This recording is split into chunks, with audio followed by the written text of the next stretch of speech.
거꾸로 고구마부터 먼저 한번 해보시죠. 고구마가 지금 책장에 있으니까.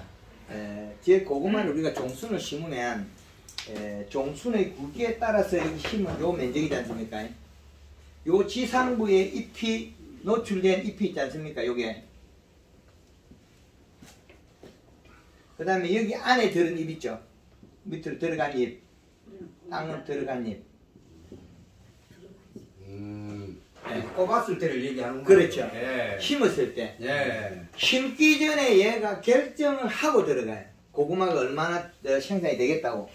미리 알고 들어가는 거지, 고구마는. 굵기. 종순의 굵기. 예, 이게 우리가 종순, 얘 자체가 이미 결정을 하고 가요. 이게 결정했더라도 심어놓고 시들어버리면 요게 종순이 살이 쏙 빠지고 한 방에 없어져요. 여기에서 뿌리 내리면 마디에서 할 건데 이게 굵게 내려가는 게 있고 가늘게 옆으로 가는 게 있어요. 요거는 영양 흡수하고 고구마가 만들어지는 얘 자체는 어느 위치에 가면 동그랗게 돼 있어요. 여기에 보면 요 5cm 이상 내려가면 요렇게 약간 굵어져 있어요. 그런데 여기가 잔털을 많이 달고 있어요. 고구마 만들어질 자리에 흡수하게끔. 이 잔털이 없애는 방법은 덩쿨이 굵은 걸 심고 안 시들어 없어져요. 1차적으로. 시들어버리면 이 영양소를 활용 못하고 말라 죽어버리는 거죠. 그래서 우리가 고구마 심고 비닐 속에 덮어놓는 거 있잖아요. 네. 비닐 속에 덮어놓는 네. 그거는 이게 안 시들기 때문에 요게 역할을 그대로 해줘요. 우리가 찔러 심는 거는 날짜마다 달라져요. 심고 나서 바로 쿨을 계속 돌려주면 이게 안 시들기 때문에 이 뿌리가 역할을 하고, 그럼 잎에서 여기서 영양산물이랑 별로 있을 수가 없어요. 원래 지가 가진 걸 써야 되니까. 그럼 우리가 여기다 연면시비에서 영양을 공급해서 이 영양소가 빨리 도달하면 고구마 만들어진 자리에 잔털, 잔뿌리들이 펴돼 버려요. 고구마는 껍질에서 영양을 받아먹고 원, 껍질이 두꺼운 종이 있어요. 구근유라도 껍질이 두꺼운 게 있고, 감자는 껍질이 얇죠. 네. 그것들은 도마도하고 똑같아요. 밑으로 갔다가 올라와야 되고. 감자가 아무리 작은 거 심어도 감자가 안 달리는 예는 없어요. 그거는 나오자마자 감자가 바로 맺히는데, 고구마는 두 가지 성질을 가지고 있어요. 없어지느냐, 있어지느냐. 그래서 종순을 잘 키워야 된다. 그 종순 재배 방법은 비료값이 얼마에 돼야 되냐, 그런 게 나오거든요. 비료값을 갖다가 한 2.4 정도 거의 잡아줘야 돼요. 그 봄에 조금 내려가면 날이 뜨거워지면 이 시값을 낮춰야 돼요. 그러면 우리가 겨울에는 이 시가 2.4, 봄에는 1.8, 그 다음에 여름에는 1.5. 그러면 요게 그 봄, 가을은 두 개가 동일하고. 그럼 요 이 시값을 응용하면 우리가 고구마 종순을 키울 때는 거의 겨울이나 봄으로 가죠. 그럼 2점 몇까지 겨울에는 우리가 안 하고 봄으로 가지 않습니까? 그래서 여기에서 요 사이 2.4에서 1.8 사이 이렇게 맞추면 되죠. 그러면 고구마 순이 안 타 죽어요. 여름 매크로 되게 뜨겁게 한 상태에서 해버리면 이게 고구마 순이 그 비료에도 잎이 탈 수가 있어요. 그래서 고구마 종수는 굵은 거를 심어야 된다. 굵은 거를 심으면 문제가 어디에 생기냐면 토양 비료값이 또 문제가 돼요. 비료가 없는 상태에서 굵은 거 심으면 고구마가 몇 개가 달리냐, 5개에서 15개까지 달려요. 그럼 15개 달리면 비료값이 없으면 덩굴이 힘이 없어서 15개가 상품이 안 돼요. 전부 짤짤한 것만 파지가 돼버려요. 그래서 고구마의 비료값이 1.5 정도 잡는다고 보면 100평당 2포의 비료를 쓸 수가 있다. 우리 100평당 비료 2포 쓰죠? 못 쓰죠. 네, 그 원인은 종순이 가늘어서 그렇게 됐다는 거예요. 종수만 굵으면 비료값을 더 높여도 괜찮아요. 이 두 가지가 겸해져 있다는 거예요. 우리 지역에서 보통 보면 고구마 재배되는데 한 0.8에 20을 재배해요. 한 포 정도. 100평에 한 포 정도 비료를 넣고 재배한다. 근데 그 비료값을 2포까지 이어도 된다. 그거는 데이터 자료가 그렇다는 거죠. 근데 우리가 종수는 얼마나 잘 키웠느냐, 정식하고 초기에 연면 시비를 어떻게 잘했냐, 이 차이밖에 없습니다. 고구마가 심었을 때 이 고구마가 열어야 되는데, 맺혀야 되는데 안 맺히고 계속 될까 말까 하는 거 보시죠. 예, 그거는 지상부 잎이 가늘어서 그래요. 내려오는 영양소가 부족하니까 고구마를 못 만들고 자꾸 가는 거예요. 그리고 고구마가 이거 달렸더라도 멀찌감치 되다가 말다 하는 것도 있죠. 그럼 이건 힘이 많아요. 왜? 영양소가 부족하니까 잔털이 자라버려요. 지가 먹고 자라고. 그래서 어릴 때 이 덩쿨이 굵은 종순을 심어라. 그러면 고구마는 성공한다. 그리고 초기 연면십에서 고구마 심을 없애라. 초기에 연면십에 하면 영양소가 많이 내려가면 이 고구마 생성되는 이 궤근에 발달하면서 잔털이 없어져요. 무도 잔털이 생기가 가지 생기는 그거 동일합니다. 비가 많이 와가지고 무 가을에 심어놓고 잎 두께가 얇아지면 무 가정이 생깁니다. 잎을 옆면식에 살을 찌워버리면 중앙에 크게 만들어지면서 옆에 있는 잔뿌리들이 발달 안 해요. 그래서 그 하나의 통으로 나와요. 그래서 우엉은 잔발이 있더라도 거의 그게 안 생겨요. 그리고 껍질이 대단히 두껍고 힘이 강해야 돼요. 종 자체가 잎도 두꺼워지고. 그래서 우엉은 어지간해도 잔털이 있어도 그게 힘이 배길 정도 그렇게 안 되는 거죠. 우엉하고 무하고 고구마하고 같은 행지를 가졌습니다. 행성되는 잎에서 움직인다. 그래서 잎에 영양이 내려가서 그 식물을 살을 찌우고 크게 만드는 종들은 보통 보면 우리가 알타리, 무, 다불로 뭉쳐 다니는 거, 양파, 마늘, 얘들은 보면 뽑아놔서 잎에 있는 줄기에 있는 영양소가 내려가서 밑에 있는 게 더 커져요.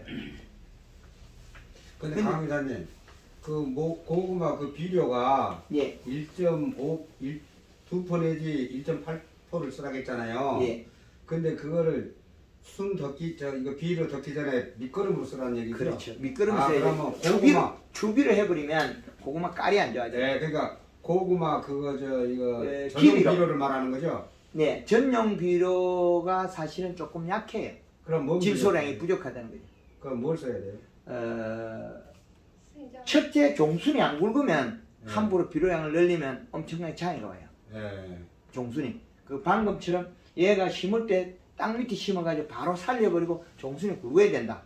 그러면 고구마 전용 비료 아니고 무슨 비료를 써야 되냐고요? 21- 복합 비료 써도 괜찮아요. 21- 복합. 예, 고구마 21-만 2개 써버리면 또 질소량이 많을 거예요. 예, 그렇죠. 단 고구마 종순이 굵지 않으면 그런 선택을 하면 안 돼. 근데 그거는 고구마 그거 이건 잘 모르거든요. 고구마 쓰는 저희가 하는 걸 잘 사서 쓰기 때문에. 그 사서 쓰더라도 얇은지 굵은지는 가져와서. 그래서 얇은 거는 고구마가 많이 안 맺혀요. 근데 마디수는 같은데 그 뿌리만 만들어지지 고구마가 맺힐 수 있는 그런 조건은 안 됩니다. 튼실한 걸 사시면 돼요. 옛날에 우리 어른들은 고구마 식량으로 다 먹어버리고 매콤매콤한 거 주먹밥 사는 거 좋은 거 고구마 종자를 했지 않습니까? 맞아요. 그건 오랜 경험으로 그걸 심었을 때 이렇게 온상 만들어 해놓으면 고구마 그 종순이 굵어집니다. 그래서 고구마가 잘 맺히고 지금에서는 고구마가 안 여는 원인은 우리가 고구마 상품은 다 팔아버리고 파지로 하더라고. 비상품 가는 거 또 눈은 똑같이 있거든요. 그 덩쿨이 올라와도 가늘어요. 그 덩쿨이 가는데 그 덩쿨마저도 살을 찌울 수 있는 방법이 있다는 거죠. 종구는 작아도. 근데 그 사람들이 해야지. 예, 그래서 정식할 때만. 올해 아마 영암에서도 그 종순을 할지 모르겠습니다. 하여튼 전에 통화를 했는데 그렇게 되면 아마 그 몇 군데 지정해줘서 우리 밴드에 올려서 종순을 팔게 할 겁니다.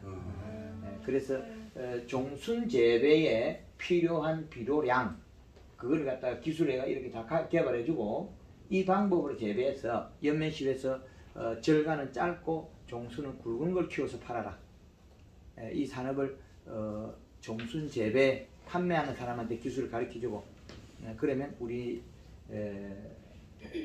전체 재배 농가들이 생산성이 향상된다. 그렇게 그걸 하고 준비하고 있습니다. 그래서 종순도 앞으로는 굵은 걸 재배해야 된다. 굵고 튼실해야만이 고구마가 잘 맺혀요. 그래서 많이 맺히는 건 15개까지 맺혀버리기 때문에 15개 열었을 때 문제가 비료가 기비량이 적어서 안 커버린다는 거예요. 짤짤한 것만 만들어요. 그래서 두 가지 측면이 있다. 그렇게 하시면 고구마는 이제 초기에 연면 시비부터 꾸준하게 해줘야만이 고구마 품질이 월등히 좋아요. 그러면 그 연면 시비하는 그 약대를 사장님 갖고 계시네요? 예. 고구마는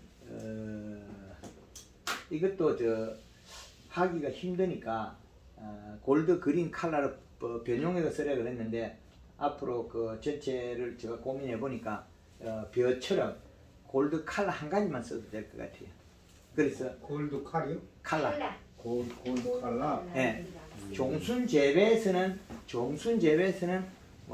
그린 두 번에 컬러 한번 써라 그러는데 이 농가들이 적용하는데 두 번에 한 번이 과수나 이런 거 기획적으로 하는 거는 괜찮은데 일부 조그마한 데는 하기가 불편하니까 조금 장코 많코를 중심을 잡아서 하기가 힘들면 한 번 하면 까먹지 않거든요. 두 번 한 번 하라 하니까 까먹어 사람들이. 그린 두 번에 칼 한 번 치락하니까 까먹어. 차라리 한 번 해라. 예, 이게 이제 종순 재배도 그린 한 번 살포하고 칼라 한 번 살포하고 그리고 이렇게 살포하던 과정에서 중간중간에 살포하면 물을 뿌려줘라. 맹물을 뿌려주지 않으면 종순도 하나의 그 수익 사업인데 더디 자라면 손해잖아요. 빨리 자라게. 빨리 자라려고 하면 요 영양 시비 해주고 맹물을 뿌리고 자라게 해주고 이렇게 키워도 장애 없이 여기다가 설탕을 뿌려서 하면 됩니다. 설탕은. 근데 골드 그린이나 골드 칼라는 한 가지를 60cc를 쓰고 설탕을 60에서 120g까지 써라. 그러면 이게 그 절간이 짧아요. 종수는 너무 설탕을 많이 쓰면 절간이 짧아도 또 돈이 안 되지 않습니까? 그걸 감안하셔가지고 쓰시는 절간이 많이 짧아야 돼요. 설탕량을 늘려버리면. 좋은 점은 있지만 단점도 있다. 절간이 너무 짧아지면 마디가 늘어나면 정식했을 때 고구마가 너무 많이 맺힌다는 거예요. 그래서 적당한 그러면 수확 이거 묘목식 그 가지 꼽았을 때서부터요 수확할 때까지 몇 번 정도 살포를 해줘요? 한 달에 한 두세 번 정도. 그때 정식하고 그게 환경 조건이 예, 맛있게 말락하면 7월 중순 이후에 몇 번 살포해가 맛만 내는 방법이 있고, 예, 예, 맛만 내고, 예, 그 전에는 품질을 바꿔야 된다. 예, 처음에가 중요하고 뒤에가 중요하다는 거죠. 그거는 처음에 중요하게 연면시비 안 하면 힘이 생겨버려요. 처음에 하고 중간에 한 번 하면 되거든. 예, 중간에는 조금 적게 하고 마지막에 늘려서 맛을 내라. 예, 맛을 낼 때는 저쪽에 논산에 가면 한 10만 평 하는 사람이 해요. 그 집에 더러운 거 쳐버리고. 예. 고구마가 그 벼보다도 좀 불편해요. 벼는 논에 그 일자로 되어 있고 그 농로가 잘 되어 있기 때문에 약대를 쳐든 효율적으로 하기 쉬운데 이런 밭작물은 이랑이 뭐 경사도 있고 삐뚤삐뚤하기 때문에 그런 면이 있다. 그래서 이런 종순 재배와 초기 재배 때 연면 시비는 궤근에 뿌리가 안 자라게 만들어서 신배경도 없게 만들어요. 그리고 고구마도 빨리 맺혀요. 매끈매끈하고 팔 때 아주 상품도 좋아요. 월등히 뛰어나답니다. 그리고 추비를 하게 되면 색깔이 좀 안 좋더라고요. 그래서 기비를 쓰는 게 낫다. 종수는 굵은 걸 쓰고 초기 연면시비를 늘려라. 그리고 이제 7월 15일 이후에 7월 15일 이후 이때가 상당히 중요하거든요.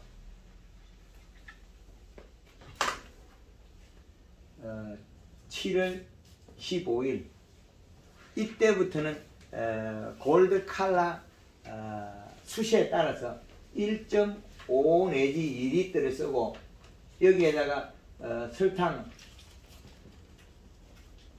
설탕을 3 내지 5kg 염화가리를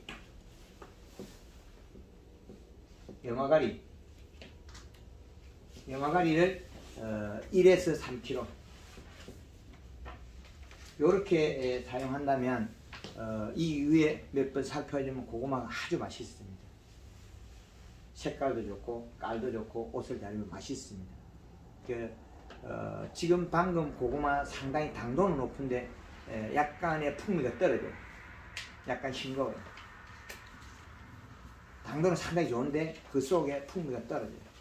그 맛은 후기에 좋은 영양소가 못 들어갔답니다. 그러면 저 밭에는 약간 잎이 그 단풍이 드는 쪽으로 안 가고 그냥 성장을 하고 있은 고구마의 형태거든요. 근데 기비라든지 그런 가리를 잡아놨는데 실질적으로 그거가 다 안 잡혔다는 거죠. 그러면 지상부에서 영양을 이렇게 가해버리면 이게 바뀌어요. 고구마도. 고구마는 크기 우리가 이렇게 하나 저렇게 하나 뭐 지금 우리가 판매 소득에 비례하는데 이걸 황금알 농법 해놓으면 고구마 엄청 맛있어요. 아주 달라요. 색 달라요. 고구마는 맛이 있고 없고를 떠나서요. 요즘 고구마는 너무 잘 썩어가지고 문제예요. 그게 영양이 없어서 그래요. 처음에 고구마를 우리 부모들 하신 거 보면 그 수술대 같은 걸로 이렇게 엮어가지고 그 안에다 잔뜩 넣어도 10% 정도나 10%도 안 썩을 거예요. 예. 근데 요즘에는 박스에다 넣어놓으면은 박스로 한참 놔두고 돌아서 먹으려고 보통 다 썩었어. 네, 그게 영양소가 없어서 그렇습니다. 아, 영양이 부족해서 그런 거예요? 영양 부족입니다.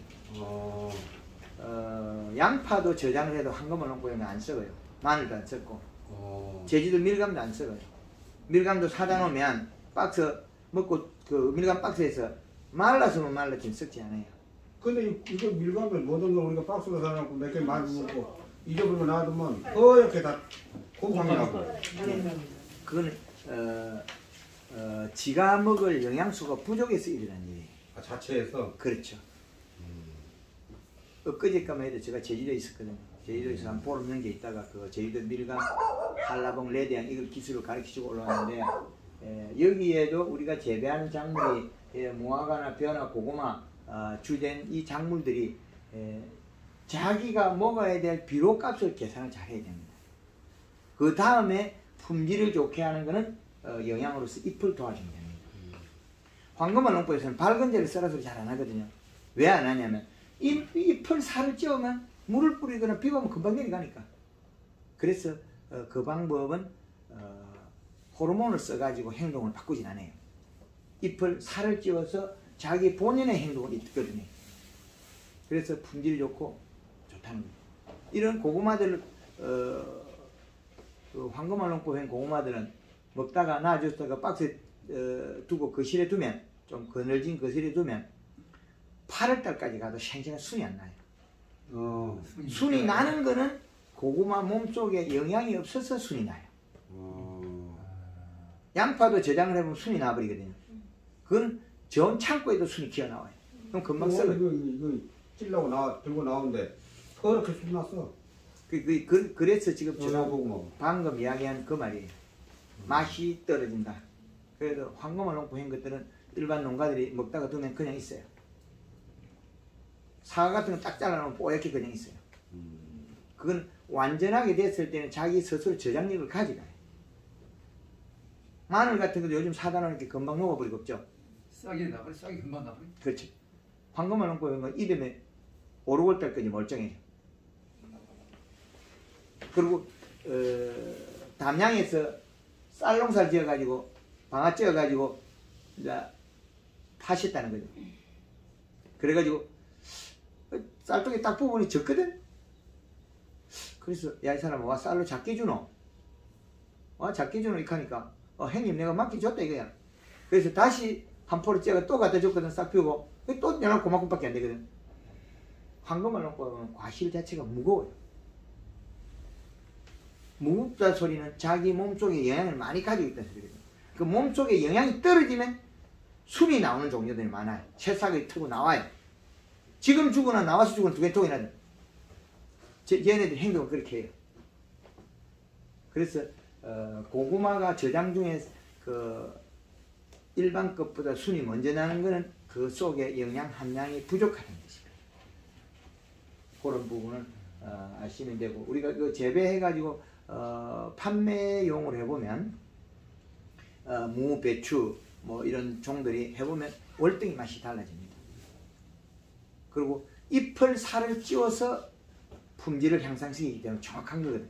그리고 토양의 비료량을 측정해 줘야 되고, 이런 데이터로가 농사 지어야 되는데 과거의 방법과는 달리해야 된다. 영암 지역에 그 고구마밭 하는 거 땅을 뒤집은 거 있죠. 뒤집은 거에다가 비료를 한 포를 뿌려가지고 밭을 장만한 거를 갖다가 측정해보면 0.8의 이시가 나와요. 근데 땅을 뒤집어놓으면 그냥 측정하면 제로가 나와요. 그럼 이미 바뀌고 있다는 거죠. 거기서 측정치를 찾아내서 그 기술을 계속 보급하고 있는 거예요. 그래서 작물들은 자기가 가져가야 될 기본 비료값이 있습니다. 우리가 여기서 했을 때 밭에서 뭐 양배추를 하거나 배추를 하거나 무를 하거나 이런 기준에 의한 비료값을 꼭 계산해야 됩니다. 그 계절의 비료값 이상을 넘어가면 식물이 장애가 일어나요.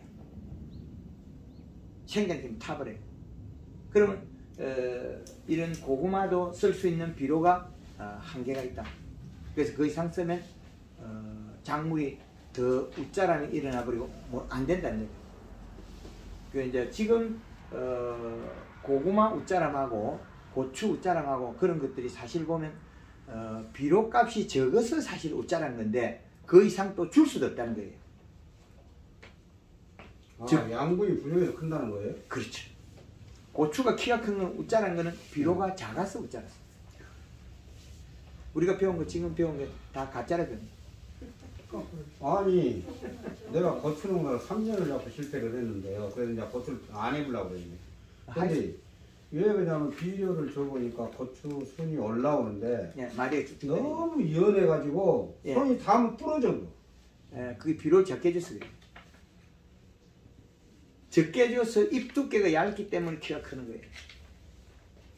그 여름에 1.8까지는 작아져요. 요걸 넘어가면 더 작아지가 안 자라요. 근데 1.0이 되면 마디가 늘어져 버려요. 그걸 정확히 몰라서 그런 거거든요. 그래서 지금까지 우리가 배웠던 게 주먹국으로 배우고 잘못된 거죠. 그래서 이 고구마도 품질을 향상시키는 데는 유튜브 영상이 많이 있습니다. 그걸 보시고, 요건 뭐 우리 재배 지역에 무화과가 더 돈 되고 벼가 더 되지 고구마는 그런 면적이 안 많다면 네. 네, 요건 그래서 우리는 지금 주로요. 예. 무화과, 벼. 예. 그거의 주 종목이니까. 예. 요 고구마에 그 질문 있는 분 질문. 고구마 이렇게 지금 불균 상품이 예. 해보면 이렇게 보면 불균형하게 엄청 크고 또 팔 수 있는 그 상품의 크기는 그 비율에 비해서 적고 그다음 또 적고, 그래서 물론 뭐 여기 그 종순의 굵기가 가늘었다. 종순이 문제가 됐다는 거예요.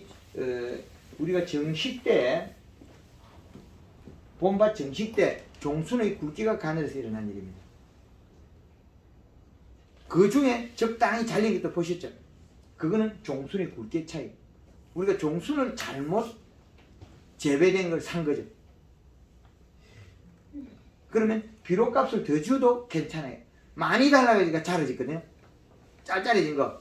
그 정순이 어떤 거는 이렇게 좀 고름막이 된 어떤 거는 막 옆에 막 이렇게 퍼져 가지가 막 있는 거 있거든요. 예. 그런 거 좋은 거예요, 나쁜 거예요? 그게 괜찮아요. 예, 좋은 거예요. 그게 좋은 거예요. 예.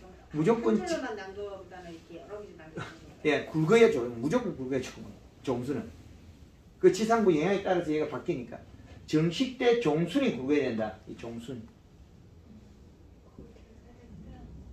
자, 종순이 굵어야 된다. 종순이 그 중에 굵은 놈을 꽂아버리니까 이 시값이 나야 되니까 열 몇 개, 열 서너 개 달고 이제 짠나무가 된 거죠. 적은 게 만들어진 거죠. 그거의 관계가 있고, 종순을 가는 걸 심다 보니까 늦게 또 감감이 달린 게 있어요.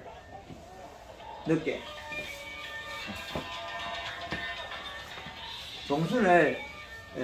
종순이 굵은 거, 가는 거 심가 늦게 일부가 달려서 그럴 수도 있다. 그래서 종순을 굵은 거 심으면 비료값을 올리도 괜찮습니다. 그 토양의 이 시값의 정의를 조금 한번 좀 설명해 주시면. 노지, 토양.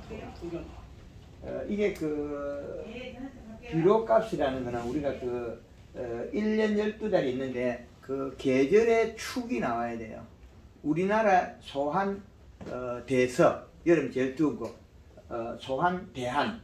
우리가 12달로 나누면 이렇게 돼요. 시계 방향으로 나누면 1월달, 3월달, 9월달, 12월달, 6월달이 되는데, 이게 사계절의 축을 잡으면, 대서를 잡아야 돼요.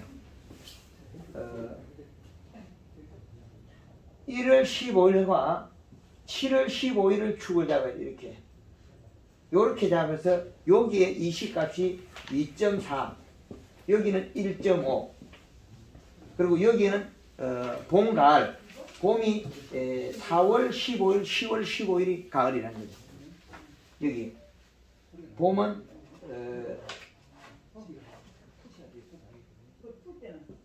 그러면 여기에서 이렇게 또 축을 잡아야 돼. 그럼 이렇게. 그러면 이 두 개의 축에 여기는 1.82이시고 여기도 1.82이시라는 거예요. 봄, 여름, 가을, 겨울. 우리나라 과거에 흘러오던 24절기 그 축이 지구 지금 온난화에 의해서 제가 1월 15일로 5일을 땡겼습니다. 엄청난 겁니다. 이건. 시간의 역사를 5일을 땡긴다는 것은 엄청난 겁니다. 자연 환경은 5일이 변화가 생겼어요. 5일의 변화는 엄청난 거거든요. 우리가 일어난 일이 이렇게 큰 변화가 생겼습니다. 지금 옛날에 우리나라에서 작은 나라에서 이 큰 걸 개발하지 않았다고 보거든요. 24절기를 그럼 중국에서 개발했다고 봐야 되죠.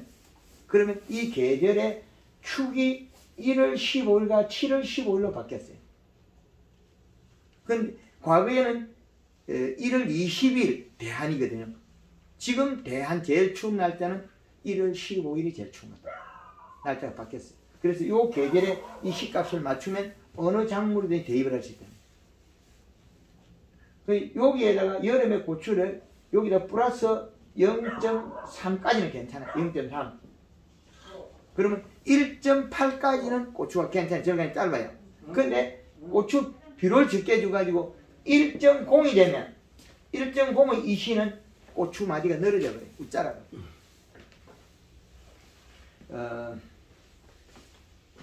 요 축을 나눠놨는데 이거를 갖다가 비료값을 계산해 보면 이런 축이 나와요. 비료를 주는 거 공급하면 비료를 많이 주면 식물은 여기서 죽어버려요. 이렇게. 그러면 이 수평선상이 나와요. 이렇게 되거든요. 그러면 여기와 여기는 식물의 성장은 같으나 요 부분 비료값은 홀딩 차이 나죠. 그래서 비료가 약간 작으면 요게 나와요. 나무부터 많이 커버려요. 지금 비료 주고 고추 큰다는 거 있죠? 요겁니다. 그래서 자기 이식값보다도 낮게 줘서 컸다. 하우스의 고추를 갖다 2.4로 맞추면 안 커요. 고추만 대롱대롱 많이 달려요. 그래서 더 많이 주면 여기 5.0이 되거든요. 5.0의 이시가 되면 식물은 적게 자라다가 여기 사망을 해요. 죽어요. 요렇게 커 올라가다가 비료가 요 지점이냐 요 지점이면 비료 양이 다 차이 나죠. 식물은 요렇게 크는데 비료의 꼭지점을 여기다 찾아낸 거예요. 계절의 꼭지점. 그러면 4월 15일엔 이시값이 1.8이 돼야 되고 10월 15일도 역시 마찬가지로 1.8의 이시값이 맞다. 그리고 여름에 제일 더울 때가 1.5. 근데 요 각 부위에 0.3을 더 줘도 식물이 괜찮더라. 0.3 넘어가 버리면 잎이 타버려요. 오그러지고. 이런 하나의 우리나라에서 적용할 수 있는 걸 제가 개발해가지고 해놓은 거예요. 그럼 이제 잎이 크면은 바로 물을 줘야 되니까. 그렇죠. 이시가 높아지면 맹물 시비 안 하면 잎이 소화를 못 시키게 타버려요. 세포가 파괴되겠죠. 우리 책에 보면 마그네슘 결핍엔 그게 거의 대다수는 보면 비료 과다해서 일어난 일이에요. 고추의 칼슘 결핍도 역시 마찬가지로 질소 과다, 칼이 부족했다. 웃자람 현상. 그 고추의 그 끝이 마르는 그 칼슘 결핍을 그러죠. 그 칼슘 결핍이 아니에요. 가리를 안 줘서 웃자람이 일어난 거예요. 웃자람에서 비가 오다가 말라버리니까 건조해져 잎이 탁 쳐지죠. 쳐질 때 일어난 일이거든요. 시들어서 그쪽에 조직이 세포가 수분을 공급 못 받아 일어난 일이에요. 그거는 아주 간단한 겁니다. 그래서 연매 실 때 가리를 적정량을 혼합해서 살펴야 돼요. 여기 고구마도 가리가 들어갔잖아요. 그 가리가 들어가면 성장해서 생식으로 많이 졸아요. 생식 기능이 부위가 적게 돼서 그렇다. 고구마 요 이시값이 정리됐습니까? 네. 예. 또 다른 고구마 질문 있습니까? 고구마에는 없고요. 그냥 무화과하고 배 좀 해주시죠. 알겠습니다. 예, 고구마는 여기 마치고. 네.